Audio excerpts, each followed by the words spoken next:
We'll do a standing one for you at the end as well. Yeah, we'll do it. Maybe not. All right.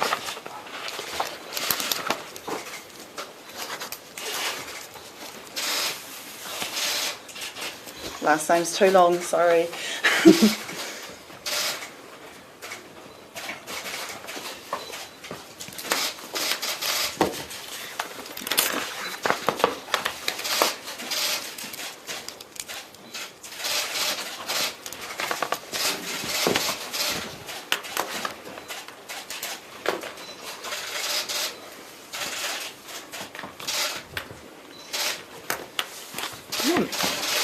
We'll make sure we give you a standing shot at the end, but while we're positioned here, helpfully in front of your microphones for you all, first of all, thanks for joining us this morning. It is fantastic to be able to formalise the cooperation agreement that over the past week myself and the Deputy Leader of the Labour Party, alongside the co-leaders of the Greens and representatives of our respective parties, have discussed and concluded. Obviously, you would have heard some introductory comments from me yesterday about my perspective on the agreement and what it brings the government and the Labour Party. To recap very briefly on those points, for us, this cooperation agreement, represents the relationship that the Labour Party and the Green Party have formed over the last 3 years and the continuation of that. It also, importantly for the government, brings stability. In this agreement, there is agreement from the Green Party not to oppose the government on important votes like confidence and supply, to support us in procedural motions and at Select Committee. And all of that gives that extra surety for us to be able to govern with the mandate that New Zealand has given us. But it also, of course, represents an opportunity for us to draw on the skills that exist across Parliament. I've always said that I wanted us to be a government that forms as much consensus as possible, that uses the skills that are available, and Marama and James, as co-leaders of the Greens, bring its skills in the environment, in the family and sexual violence spaces that we want to work together on, as well as the other areas set out in this agreement. This agreement is unlike any other. It does not require consensus to be formed. It allows the parties to take their own positions on issues where that is important, but offers to work together in other areas too. And for us, this represents the evolution of MMP. But I'd now like to hand over to Marama, who I believe is going to say a few words as well. Kia ora. Thank you, Prime Minister. Look, the Greens campaigned on working productively with Labour to get things done, especially in the area of climate change and inequality. So we are really proud of signing this agreement today. We know that we want to continue working in those areas of climate change, inequality, biodiversity. We are running out of time. And so what we have achieved here has also allowed us to keep pushing on those important areas of work which the Green Party has always maintained, as well as keeping and protecting our independent Green Party voice. So we are running out of time to take clear action on climate change and inequality, and we are looking forward to getting out and getting on with the work that the people of Aotearoa put us here to do. James. Well, kia ora koutou. Look, I just want to say that Marama and I are obviously deeply honoured to be named as ministers in the incoming government. We are joined by an expanded caucus of Green MPs. It's the first time that the Green Party has managed to increase the size of our caucus since 2011, and we regard that as a significant achievement. And it also means that we're going to have a really valuable contribution, a significant contribution to play in Parliament with that expanded caucus as well. So we are really delighted that we do have a win-win agreement here, and we're really looking forward to getting down to work once the government and the Parliament is formed next week and the week after. Okay, we're happy to take questions. I'll start here with Did the Green Party membership support this unanimously? This was a super majority mandate from the Green Party membership. We needed 75%. We got well over that with 85%. So I'm again really proud that we have a good mandate because it shows that this is a cooperation agreement that is a win-win for the Greens, doing work with Labour productively as well as protecting our unique Green voice. Are you disappointed you didn't get 100% support from your members? No, again, this is a super majority and our agreements in history have needed a 75% positive vote, and what we got yesterday on the call was a super majority. So that's a really clear mandate for us. Do you feel at all gagged by the state? No, not in the slightest. Actually, if you read the agreement, it lays out very clearly that the Greens are able to lay out our own policy positions in pretty much any dimension of the government and of the Parliament. What were those chief concerns that were raised by those delegates who didn't support the deal? I think there's some anxiety about the changed Parliament, which is understandable, and obviously people are comparing it to 2017. However, I think the comparable arrangement is actually the 2005 agreement between the Labour-led government and the Greens then, and this is a stronger deal than that. Is it disappointing that you weren't able to get positions for other members of your caucus over the line, including those who had been ministers? I think we could spend much of the next 3 years dealing with what-ifs. We're really dealing with what's next. But it must be disappointing in those expectations on you as co-leaders to negotiate for people beyond the two of you. Again, things could have gone a different way in terms of the voting. We're really pleased that for the first time in MMP history, a party with a clear major majority has afforded the Green Party with 2 ministerial portfolios and associate minister portfolios, cooperation areas to work on, and we also get to maintain our unique Green voice. So the party understands that, and that's why we got the supermajority, 85%. I'll come over here, Henry. Will your party pushing through a lot of members' bills that attempt to still set the policy agenda from this kind of hybrid half opposition, half government? Sorry, can you say that again? Will you be pushing Members' through bills. a lot of members' Oh. an attempt to still set the policy agenda?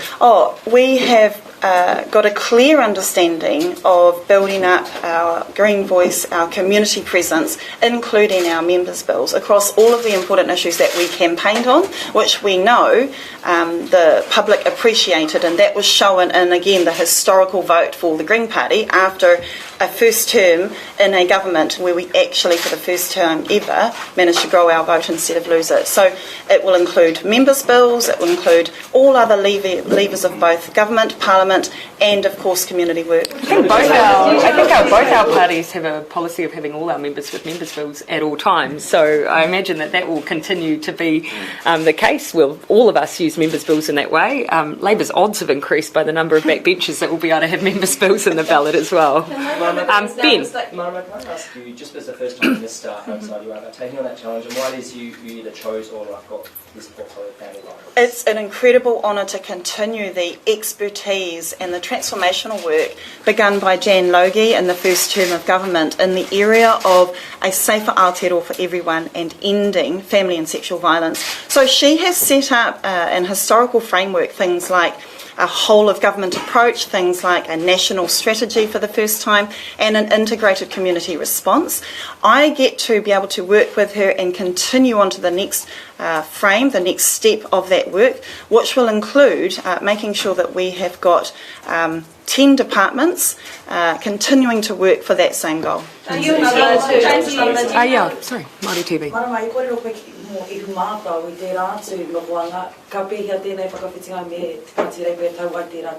Ka taia e au te tūkaha mō tērā kaupapa o ihu mātau I te mea kare tērā he take minita māku. Nō reira, ka taia e au te haere tonu ki te whakakaha I ngā mana, I ngā take, ki te whakamana I te tiriti. He pai tērā. Kōrero koutou mō ihu mātau? Kāre anō, engari kei te tēpū tonu te take katoa mō te tiriti, kei te haere mai tērā kōrero. Could we please translate that into English, because it was quite strong? You're saying that you are able to still stand strong for the issue at ihu mātau and oppose, therefore, where you see fit. as the agreement is clear on, which is why we celebrate all parts of the agreement, areas outside of our ministerial portfolios are, continue to be areas that we can speak on as Green Party co-leaders. So do you think that issue will be able to be progressed now that New Zealand First isn't at the As I responded yesterday, and in fact, as we've responded for a number of months, we do believe there is a solution there to be found. We were unable to do that in the last Parliament. We were unable to do that before the election. My hope and expectation is that we will do that in the future. We need to, not least obviously because there's a number of parties involved that need resolution. Will either party put the cannabis legislation, the control legislation, in as a members' bill, given that there is support for legalisation in the at the leadership level for both parties? No, not on Labour's side. Our view obviously is that we put a referendum to the public and that we have an outcome. And we said that we would honour the outcome, and whatever it was, if it was that the public decided that they wanted it to be bought in, that would have been our duty. If it was they decided they didn't, that's then our duty. Again, sorry, as I've said though, it's not to say that there isn't work that needs to be done around, for instance, the implementation of the Misuse of Drugs Act changes, ensuring medicinal cannabis is accessible. So there are areas I think we need to make sure that we've delivered well. For the Green Party, we are very clear that in fact there has been really positive ground gained in the area of mature and sensible drug reform. The referendum showed a huge increase in support for sensible drug reform law. So again, that's an area that the Green Party will be able to build consensus and keep working. There is still work to do. You would consider a members' bill. Yeah, the members' bill is a specific way that you could progress it and put it before Parliament. Is that something you would intend to do? We haven't discussed that with our caucus. What about, does the Green Party now concede that the wealth tax is completely off the table? It's obviously not part of this agreement, and obviously, we all know the numbers. We've made our view clear, and so it's not part of this agreement, obviously, and it's because we said it wouldn't be. But we have found the areas in which we can agree, in which we will work together. Just pan around and make sure if there are anyone at the back 5 minutes. Yeah. Oh, sure. Settle it over, and then we'll pan around and check if there's anyone else. Obviously, that's not a ministerial portfolio or area of cooperation, so that allows for the Greens, alongside many other of the issues that we campaigned on, to address inequality in the many different areas that we have been quite vocal on and build up our presence and our voice on that issue. Mike, could the Greens support a move to a 4-year term without a referendum? As it says in the agreement, that is something that this agreement has stated we would work across Parliament with to get the mandate that is required for making those high-level democratic changes. Sorry, that's not a no. You could be happy to do it without a referendum? Yeah, well, it's something that we've, I think we're probably, from the discussions we've had, in a similar place. Our view is, let's actually have that cross-parliamentary discussion.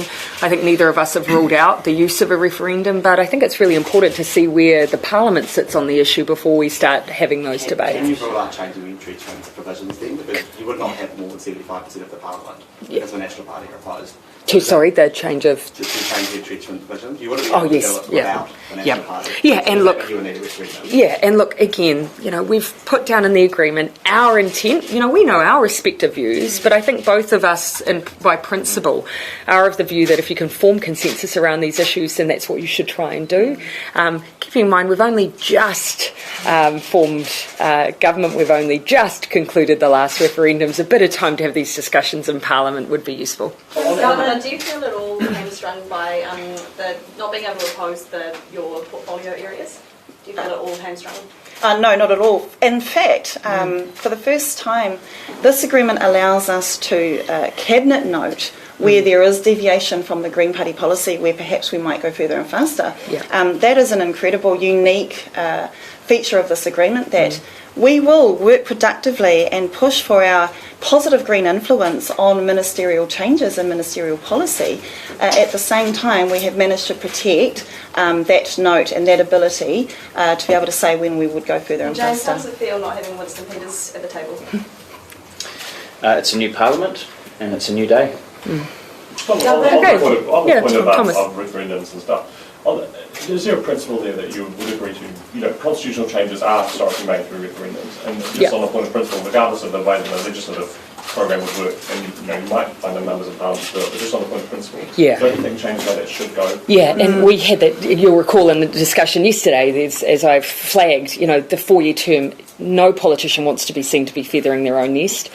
Traditionally, it has gone to referendum, and I imagine that would be a most likely scenario. But if you're in good faith going and having conversations with other parties and cross Parliament, then that's what we should in good faith do. Prime Minister, I want to ask about the Trans-Tasman bubble and how progressions are happening there. Yeah. New ways leadership have come out instead of having discussions? I just had a call for a question to Calvin, then I'll come back to you on those questions if you don't mind. E kōrero tēnā mō a pōpō, tēnei rangi haina ana mātou tēnei kirimana, nā reira a pōpō ka kōrero mō te tau kaupapa. Ka kōrero a pōpō. Tomorrow.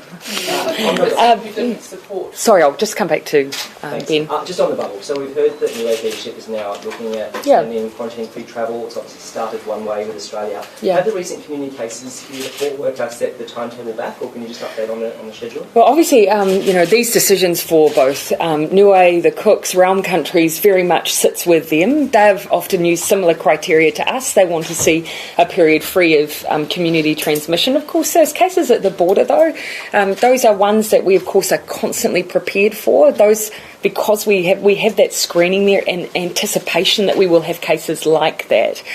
So it's fair to say, and you will have seen the communication from Niue, they're really happy with the progress and regime that New Zealand is running. But, of course, there are things that we're still working through. I had a good conversation with the Premier last week, and I believe that we're making good progress and that we will be in a position to eventually have a quarantine-free travel arrangement with Niue soon. Who didn't support the agreement, did they basically feel as though there wasn't enough in the deal? I think there were some valid concerns for smaller parties that were raised, like differentiation. We were really happy to be able to go through the agreement and highlight this absolutely protects our unique independent political voice and also affords us ministerial portfolios and areas of cooperation to work productively with Labour. So our, again, party made a supermajority decision to support this agreement, and we're really proud of it. What do you mean by valid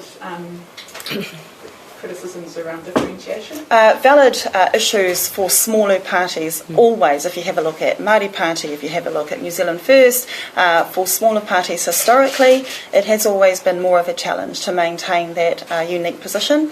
And what we're really proud about, and what 85% of the member delegates voted for, was an agreement that is the best of both worlds, that is a win-win situation for the Green Party. I think what's unique here is that we're both agreeing that we actually don't have to agree. And so we've embedded in this arrangement that we do not have to agree on issues. That means that actually if we need to get on with things, we can. The Green Party can make it clear where they don't agree while we get on with things, but it doesn't stop our ability to work together. Now that's unique to us because, of course, we have the numbers that we need. But equally, that isn't a reason not to work with those who have skills and expertise in areas where we agree. And that is what makes us a unique agreement. So, Prime Minister, we agree to disagree. Already. Prime Minister, on tomorrow's Cabinet announcement, how have you found the process, trying to sort of thrash that out? Has it been difficult to sort of get the right fit? Yeah, look, for me, it's something that I do spend a lot of time on. I will have an initial conversation with my colleagues. By the time this is done, I will have spoken to every one of my colleagues. I will have spoken to some of them multiple times.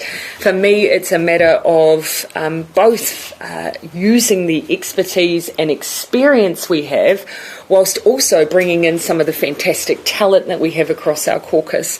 And so that is a balance that I'm very carefully striking. But I feel pleased with where things have landed. Is it the same size of executive, or could it be? Relatively speaking, yes. So it won't be too different in that regard. What about any other new portfolios? So what we have here are obviously one of the new ones here.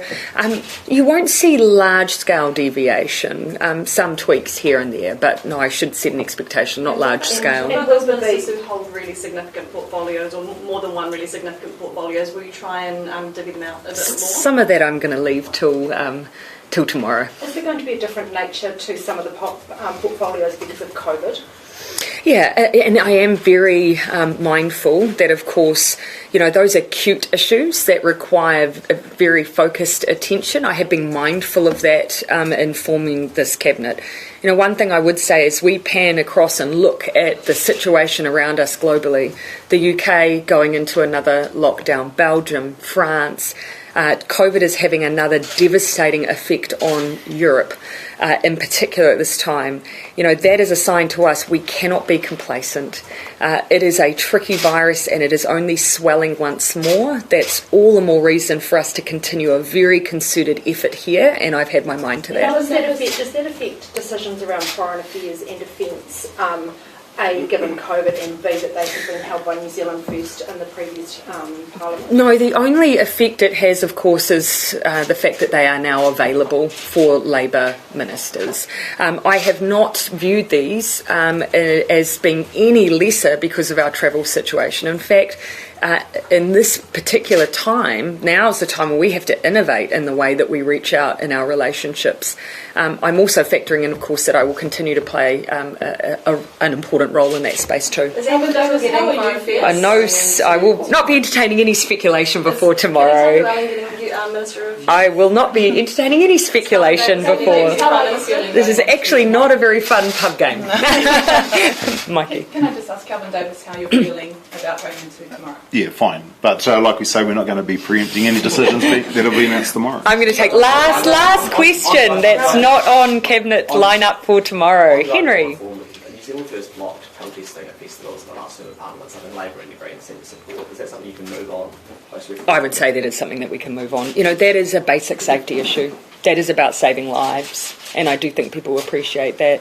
It is not about changing the legal framework for those individual drugs. It's about saying that actually there's evidence overseas that regimes like that save young people's lives, and who would we be to turn away from that? Could that be in place of our summer's festival season, or is that too soon? That's something that I would have to look at the status of now. We actually did find a work through that enabled some of that to still happen in the last festival season, and so I imagine that we would still at least be able to have some form of it. All right, we'll just have a couple of photos then now. You wanted to ask about the rugby, didn't you, Jackson? Oh, no. Not really. I'll only entertain a rugby question from the Australian journalist today. It was a thrashing. Good technical terminology.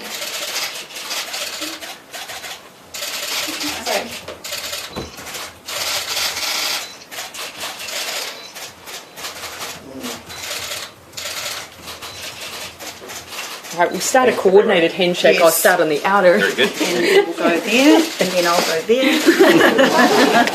Oh, there we go. We didn't even rehearse it. Not Thanks, at all. everyone. Thank you. Thanks. Thank you.